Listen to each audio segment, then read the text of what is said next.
En sortant, ils trouvèrent un nommé Simon, originaire de Cyrène, et ils le réquisitionnèrent pour porter la croix. Arrivés à l'endroit appelé Golgotha, c'est-à-dire lieu du crâne ou calvaire, ils donnèrent à boire à Jésus du vin mêlé de fiel. Il en goûta, mais ne voulut pas boire. Après l'avoir crucifié, ils se partagèrent ses vêtements en tirant au sort, et restaient là, assis, à le garder.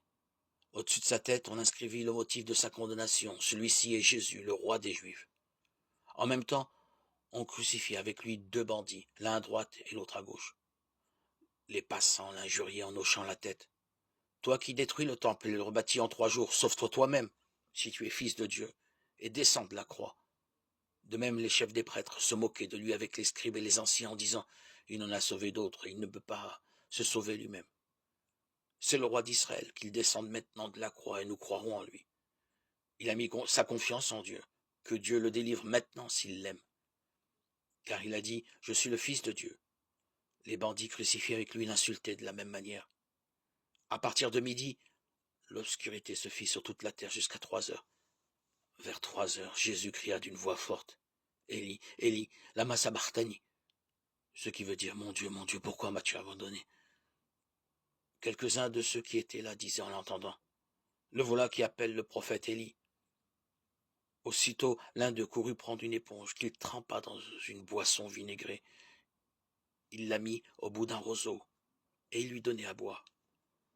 Les autres dirent « Attends, nous verrons bien si Élie va venir le sauver. » Mais Jésus, poussant de nouveau un grand cri,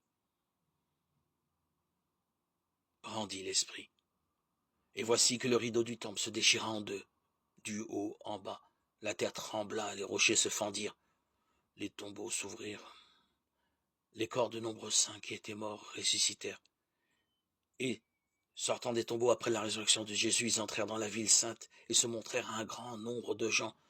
À la vue du tremblement de terre et de tous ces événements, le centurion et ceux qui, avec lui, gardaient Jésus furent saisis d'une grande crainte et dirent « Vraiment, celui-ci était le Fils de Dieu. »